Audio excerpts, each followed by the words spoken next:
Galera, valeu demais pelos 520 mil inscritos, eu não tenho palavras pra agradecer vocês, de verdade, mas não vamos parar por aqui, hein? Bora chegar aos 550 mil inscritos, então já dá aquela força pro canal e se inscreve e deixa um gostei aqui embaixo pra batermos a meta de 2006 likes, e agora... bora lá! Na cena de abertura, um jovem aprendeu da pior forma que o ser humano só dá valor pra alguma coisa quando você a perde. A segunda coisa que ele aprendeu é que perder é muito fácil. Essa segunda descoberta perturba o garoto desde sempre, porque sua cabeça vive martelando que ele vai perder todos que ama, ou aqueles com quem ele se conecta. Pensando nisso, diante do túmulo dos seus familiares após um grave acidente de carro, o rapaz chora enquanto é consolado por uma amiga que afirma que tá do lado dele. Esse garoto se chama Asano Taiyo, que apesar da dor sem igual dessa perda, parece que tem muitos amigos para acalmar esse sofrimento, e eles se esforçam para chamar o garoto para várias atividades como futebol ou karaokê. Apesar disso, o Asano recusa todas as propostas que recebe para dar um rolê, e o pessoal continua sem conseguir conhecer esse rapaz que tá há um mês nessa classe, mas entra em colapso só de ter que responder os outros. Porém, não é que Asano não queira criar amizade com esses caras, mas algo impede que ele dê o próximo passo. Nesse instante, sua amiga Mutsumi questiona se o Taiyo rejeitou de novo aquele pessoal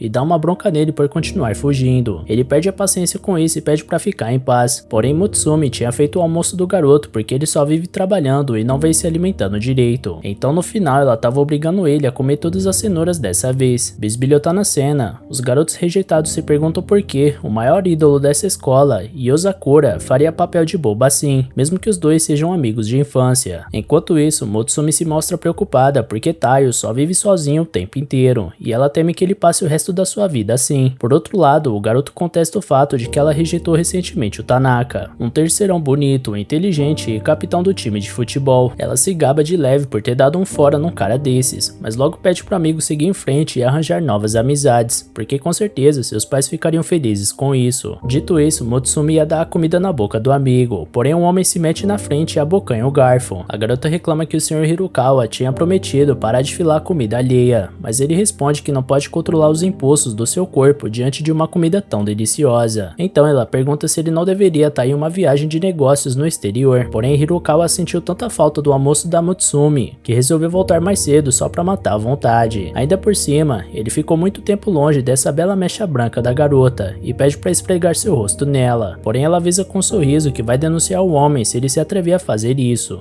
Por fim, Hanakawa convida Asano para ir pro escritório dele depois da aula, e o garoto fica preocupado de ter feito alguma coisa de errado, mas Hanakawa vai embora de um jeito esquisito sem revelar nada. Depois da aula, os rapazes fazem questão de se despedir do Asano, e ele caminha pelos corredores do colégio enquanto lembranças do acidente invadem sua mente, lembrando constantemente o garoto que sua capacidade de se conectar com os outros foi enterrada junto dos seus pais. Ao chegar na sala do vice-diretor, Asano é recebido com chá e o Sr. Hanakawa sente estranhamente perto dele, antes de mostrar sua coleção de fotos secretas da Mutsumi. Por dentro, Asano chama o vice-diretor de pervertido, e lembra o quanto esse cara sempre viu a Mutsumi como uma de suas favoritas. Por isso, ele considera denunciar o cara, principalmente porque ele tem uma foto de quando a garota tinha só 3 anos. Hanakawa revela que sempre se rendeu à beleza da Mutsumi, e não conseguia ficar afastado dela. Inclusive, quando aquele tal de Tanaka começou a encher o saco, ele pediu gentilmente que parasse de ficar atrás dela, e no final o garoto acabou cedendo ao pedido. Analisando esse discurso passivo-agressivo nas entrelinhas, Asano nota que precisa fazer alguma coisa antes que esse maníaco faça alguma coisa com sua amiga. Porém, Hanakawa, com inveja dos almoços que o Asano ganha da garota, ameaça ele com uma lâmina. Durante muito tempo, o vice relevou o garoto por ser amigo de infância dela, mas agora ele não vê outra alternativa. Asano não conseguia se mover diante do medo, porém uma garota misteriosa invade a sala e aciona um estranho dispositivo que leva Asano embora dali. Algum tempo depois, o garoto acorda num lugar estranho onde Mutsumi estava do lado de um pessoal mais esquisito que ele já viu na vida. Um gigante de jaleco com um balde na cabeça assusta Asano, que tenta fugir, e uma garota avisa ao grandalhão Nanao que não é possível ele se esconder atrás da Mutsumi. Logo a amiga de infância do Asano explica que esses são os irmãos dela, o que deixa o jovem em parafusos. A irmã mais velha se chama Futaba, o nome do irmão mais velho é Shinzo, a de cabelo roxo é a Shion.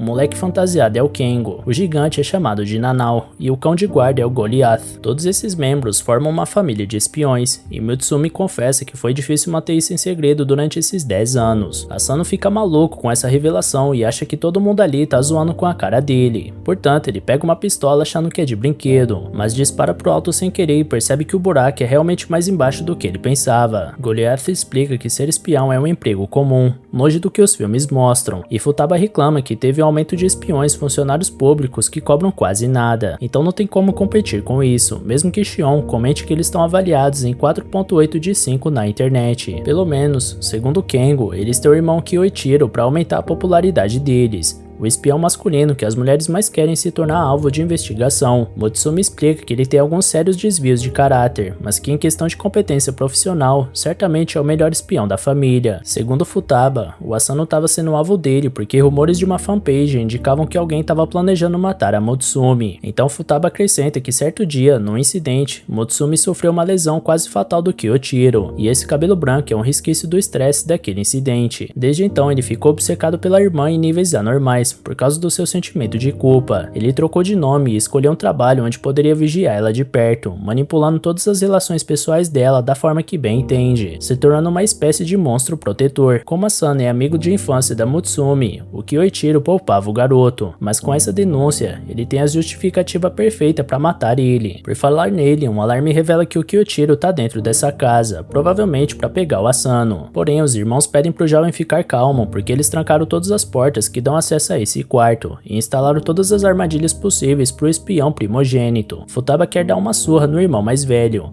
porém Shion lembra a ela que mesmo em 5 contra 1, o aproveitamento nos confrontos diretos contra ele é só de 30%, além de ter 45% de chance de alguém ir parar no hospital e 25% de chance da casa pegar fogo. Sendo assim, Futaba se aproxima do Asano e revela que a única chance dele sobreviver é se casando com a Mutsumi, porque isso vai transformar ele num membro da família Yozakura, e uma das regras da família é não matar seus membros. Para se casar com Yozakura, Mutsumi precisa dividir seu anel de cerejeira duplo com o Asano, tornando oficial a união entre os dois. Segundo Futaba, nem um sequelado como Kyoichiro seria capaz de quebrar uma regra tão inabalável, e de quebra talvez esse casamento acabe com esse fetiche bizarro dele pela irmã. Entretanto, diante da associação que Asano fez do casamento com a construção de uma família, seu trauma veio à tona mais uma vez, mas é a própria Mutsumi que recusa se casar com o garoto, porque ela sabe que o Taiyo tá passando por um doloroso processo de luto, e que não é o momento ideal para ele pensar em formar uma nova família, porque seria cruel não respeitar essa fase tão difícil de superação do amigo. Diante disso, Futaba pede perdão pela proposta, e Asano se sente estranhamente conflitante, enquanto Shio chama seus irmãos para ensinarem uma lição pro Kyoichiro. Porém, o próprio aparece do nada onde eles estão e lamenta não ter sido incluído nessa brincadeira. Ele avisa pro Shinzo que daria muito trabalho evitar todas as armadilhas que ele montou, por isso resolveu destruir todas. Futaba se impõe e manda o irmão mais velho deixar a Mutsumi e o Asano em paz, porém ele alega que não existe garantia de que esse rapaz seja inofensivo. Por isso, insiste em fazer uma investigação mais profunda. Diante disso, Futaba investiga mais profundamente a capacidade do Kyoichiro de resistir à dor e anuncia mais uma briga entre irmãos. Então, Shinzo imobiliza um homem com suas garras metálicas, e Nanao dá um pesado soco na cara dele. Porém, ele tinha montado uma armadilha onde os dois caíram ao mesmo tempo, o que tirou Shinzo e Nanao da luta. Depois, Kyoichiro exige que o treinamento acabe e eles entreguem o Asano, senão ele vai destruir essa casa em pedaços. Para provar que ele tá falando sério, o espião mostra sua arma secreta, a aranha de aço. Então Futaba planeja ganhar tempo com seus irmãos enquanto Mutsumi pega o Asano e some com ele. A irmã mais velha tenta atrasar o oponente, porém em pouco tempo ele consegue subjugar a garota, prendendo ela no teto e impedindo que ela forçasse sua saída. Caso contrário, poderia fatiar o próprio corpo. Logo Kengo leva o Asano e a Mutsumi para fora, e Shion fica encarregada do irmão. Ele diz que esse não é o teste adequado pro nível dela, mas Shion não tá no clima pra brincadeira e manda o pervertido calar a boca, enquanto lança vários drones na sala com seu controle remoto que fuzilam o espião incessantemente. Enquanto isso, do lado de fora, Asano é colocado no esconderijo para ser mantido em segurança, e antes de trancar o garoto lá dentro, Mutsumi diz mais uma vez que vai estar do lado dele, fazendo uma referência ao dia do funeral. Pouco tempo depois, Kyoichiro já tinha se livrado da Shion e seus drones, e agora quer que a Mutsumi fique do lado dele para não sujar ela com o sangue do seu alvo. Lentamente a garota se aproxima do irmão, mas assim que ela tenta lutar contra ele, Kyoichiro imobiliza a garota luta junto do Goliath, já sabendo que era o Kengo disfarçado. Portanto, da mesma forma ele sabia que aquele Asano não era o verdadeiro, por isso ele continua perguntando onde enfiaram seu alvo. No entanto, dessa vez é a Mutsumi que se impõe e manda seu irmão ficar longe do Taiyo, porque ele jamais seria capaz de encostar um dedo nela, e lembra o que aconteceu com a família dele, por isso não quer que seu amigo sofra ainda mais. Diante disso, Kyoichiro promete não ir mais atrás do Asano, porém diz que também não vai mais deixar sua irmã sair de casa, porque lá fora tem muita gente indesejável, e ele não quer falhar como o irmão mais velho. Conforme ele se aproxima de braços abertos e afirmava que ia proibir ela de fazer várias coisas, a garota mantém a faca na mão, porém sem conseguir reagir, e por isso ela pede perdão ao Taiyo. Entretanto, é o próprio Taiyo Asano que dá as caras e manda o Kyoichiro largar sua amiga. Ele reflete que o Kyoichiro tem o mesmo medo dele de perder quem ama, porém esse canalha passa de todos os limites. Sendo assim, Asano pede pra Mutsumi usar aquela estratégia da Futaba que manteria os dois a salvo, então ela joga metade do anel cerejeira pra ele, porém Kyoichiro impede que ele pegue com sua aranha de aço. Mesmo assim, Asano força o arame pra alcançar o anel, enquanto agradece por dentro sua amiga que sempre protegeu ele nos momentos mais difíceis. De agora em diante, Asano promete que é ele quem vai proteger ela, e corta os arames na base da força. Assim,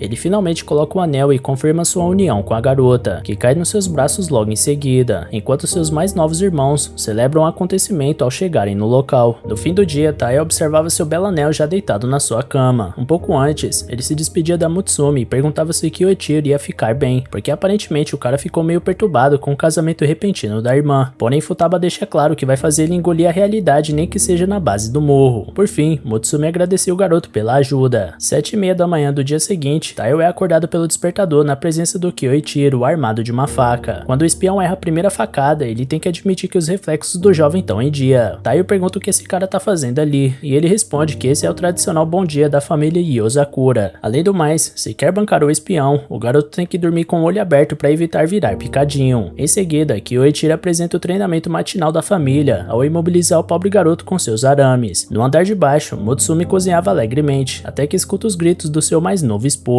Então vai ver o que tá rolando com a marmita dele na mão, até que vê o moleque sendo feito de gato e sapato pelo irmão mais velho. Segundo o irmão, esse é o primeiro treino de alongamento do Taiyo, e vendo a marmita na mão da garota, ainda acha que ela fez pra ele. Com isso, a garota manifesta toda a sua raiva, então o Kyoichiro decide deixar o resto do treino pra depois. De repente, ele olha pro relógio e nota que precisa sair dali o quanto antes, e ao carregar os dois com ele, a casa explode por completo. Kyoichiro promete contar tudo em detalhes mais tarde, além de deixar a rixa com o Taiyo pra depois também, porque primeiro ele precisa explicar a missão principal da família Yozakura, que é proteger a Mutsumi. Logo depois ele chama o casal para ir embora, e Mutsumi levanta o confuso garoto. Dentro de uma limusine, Kyoichiro recebe um importante aviso do Shinzo, sobre um fragmento que ele pensa ser de uma bomba relógio na cozinha, e que o alvo era Mutsumi. Segundo Kyoichiro, as notícias voam nesse ramo, e o casamento dela com Taiyo não é uma exceção, como mostram as inúmeras felicitações no celular do espião. Taiyo pergunta por que a Mutsumi é tão perseguida, então Kyoichiro explica que ela é a 10ª cabeça da família. Os Yozakura têm seus lastros desde a época dos ninjas e o período Edo, sempre produzindo descendentes com habilidades extraordinárias, mas sempre entre os membros especiais nascia uma pessoa comum, sem poderes, e essa pessoa ficava conhecida como a cabeça. E por mais que a cabeça não tenha nenhum talento excepcional como os outros membros, a prole dela sempre carrega consigo os genes que manifestam esse dom da família. Portanto, os membros dotados de poder sempre se encarregam de proteger a cabeça para manter sua linhagem viva. No caso da família Yozakura, essa pessoa é Mutsumi, mas essa geração atual dos Yozakura não ligam para a linhagem familiar, portanto eles querem que a Mutsumi tenha uma vida normal segundo seus próprios termos. Porém, a garota afirma que seus familiares têm se sacrificado para manter as coisas funcionando, então ela se sente responsável por cumprir sua função como a cabeça. Com as belas palavras de determinação, Kyoichiro questiona se existe uma garota mais perfeita que essa, sua irmã, e pergunta o que ela tá fazendo com esse palhaço do Taiyo. Enfim, depois de explicar a situação única da garota, Kyoichiro revela que ela tá fazendo sua estreia no submundo como a líder dos Yozakura, recolhendo dados e informações acerca da sociedade comum. No entanto, ao tirar os pés da segurança dos irmãos, Mutsumi fica exposta a toda sorte de criminosos que têm rixas com a família, ou que pretendem sequestrar a cabeça. Falando nisso, 2 carros com homens altamente armados se aproximam da limusine e abrem fogo contra os protagonistas, deixando o Taiyo à beira de um infarto. Kyoichiro tenta tranquilizar ele dizendo que o carro é a prova de balas, e com um estalar de dedos, ele aciona um comando que acelera o carro a 180 km/h,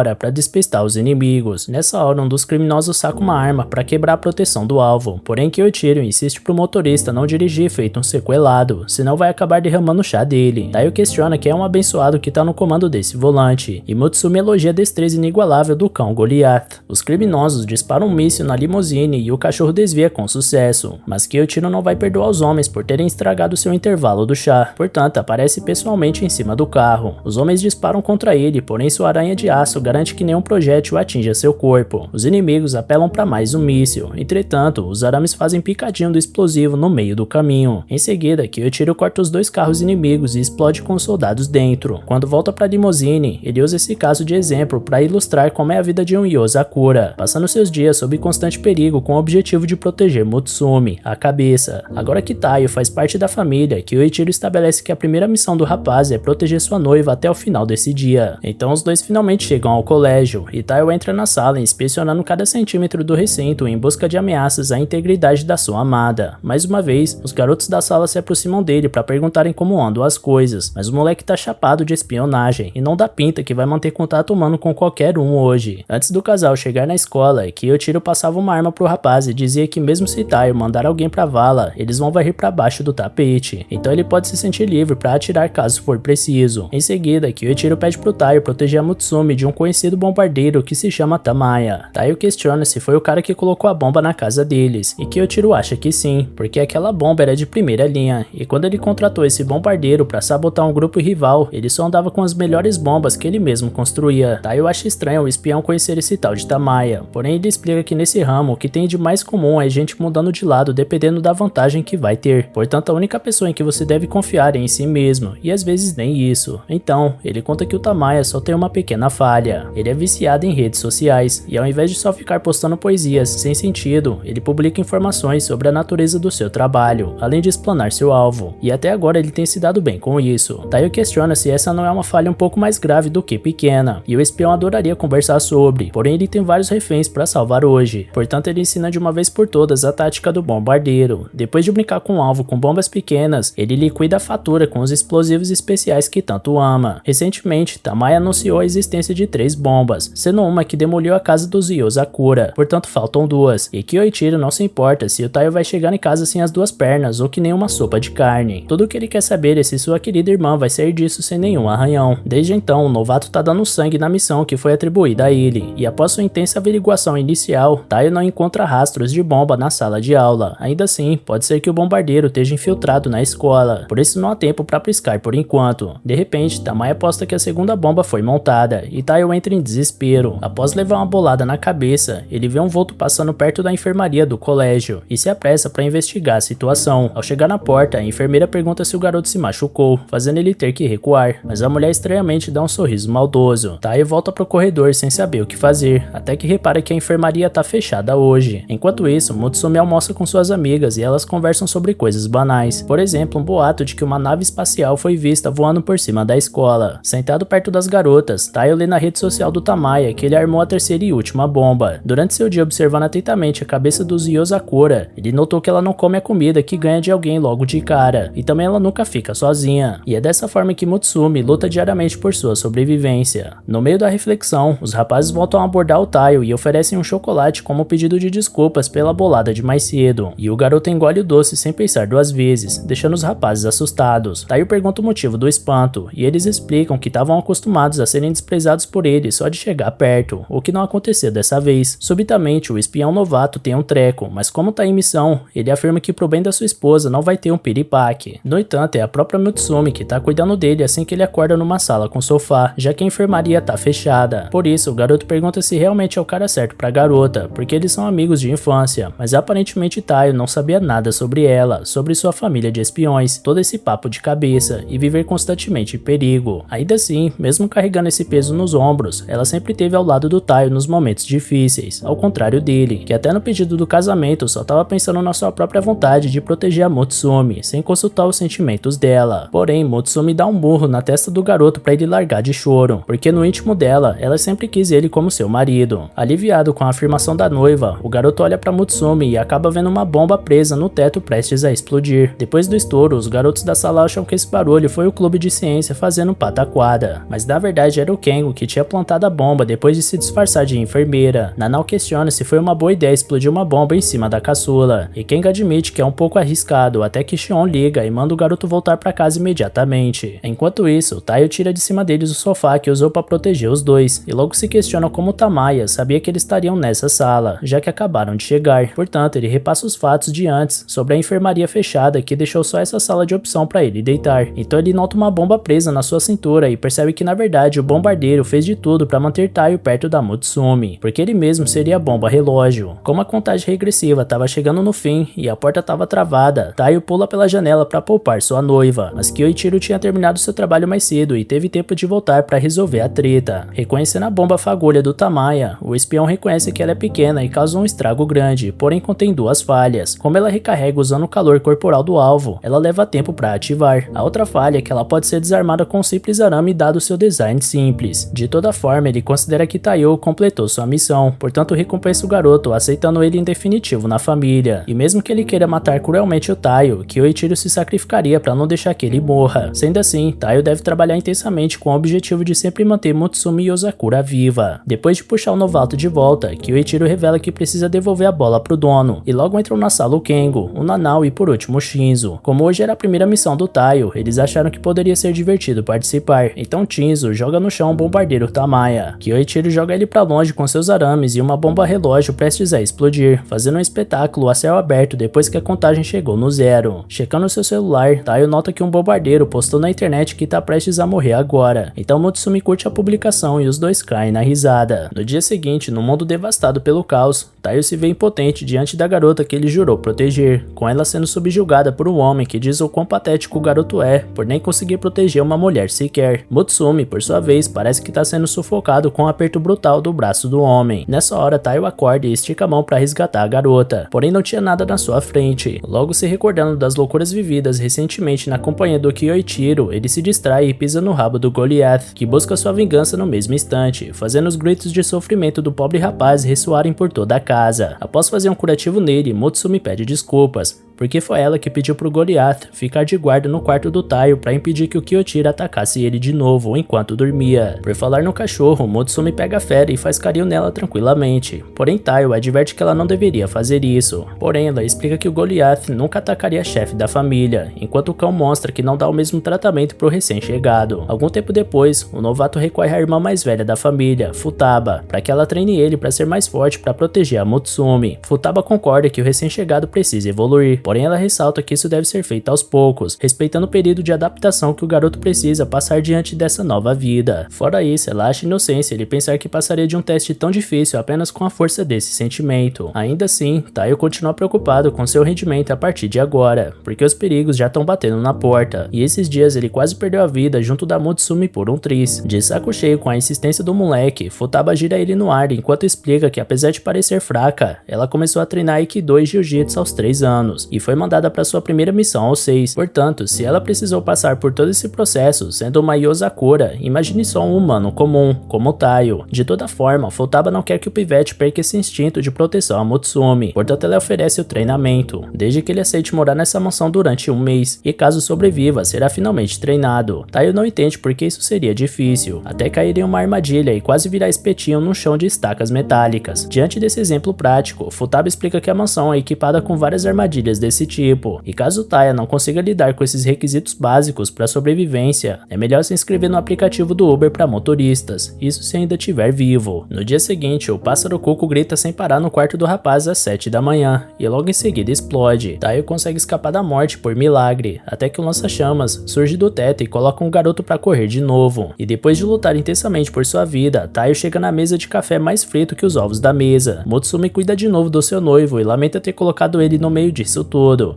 enquanto Futaba comenta que é bom já acordar no pique para encarar o dia. Kengo pergunta se é para se arrumar pro funeral, e Mutsumi quase faz o enterro ser o dele. Em seguida, Taio pergunta como Mutsumi pode viver num lugar desses, então ela explica que as armadilhas não são ativadas contra ela, e Shoi acrescenta que o garoto pode escolher não ser atingido também, caso a casa aceite ele como residente oficial e membro da família Yozakura. Segundo Shoi, no dialeto da jogatina, isso seria equivalente a passar todas as fases do game, zerar o jogo e desbloquear o modo Deus. Nesse instante, Taio sente seu estômago embrulhando, e Futaba manda ele ficar alerta o tempo inteiro, porque o rango também faz parte do treinamento. Para gerar anticorpos, todos os membros da família sem ser a cabeça têm que comer refeições com uma pequena dose de veneno, mas só o bastante para dar uma dor de barriga daquelas que sai um pouco de sangue. Ao assimilar essas palavras, Taio corre pro banheiro que tá trancado por trocentas senhas de autorização, até que Kyoichiro aparece passando pelo corredor, e o novato se liga quem fez essa palhaçada. Shion comenta que o código muda a cada minuto. Motsumi levanta para ajudar o rapaz, mas Futaba manda ela sentar de volta. No mesmo instante, Kyoichiro elogia o entretenimento gratuito logo pela manhã, ao passo que enche a bola da sua irmãzinha como sempre a troco de nada, e Futaba manda Shio destrancar o banheiro. Sendo assim, cada dia doação no Taio virou um inferno completo, onde mesmo que todos os espiões da família facilmente se livrassem de cada armadilha montada, ele continuava sendo vítima até dos truques mais batidos. Em um dos treinamentos, cada membro tinha que pegar algo da geladeira sem encostar nos fios laser. E assim que Taio estraga tudo, metralhadoras surgem para dispararem na cozinha inteira. No treino de tirar o alvo, ele deveria acertar o controle remoto a vários metros de distância com uma pistola, mas o coice da arma fez parecer que o alvo era ele. Depois de mais um almoço envenenado, o novato corre pro banheiro, mas fica preso do lado de fora mais uma vez. Mais tarde, depois de ser ajudado, ele toma aquele banho e o chuveiro tava na temperatura escama de dragão. Na escola, os amigos perguntavam o que estava acontecendo com esse querido, porém ele insistia em dizer que não tinha nada de errado com ele,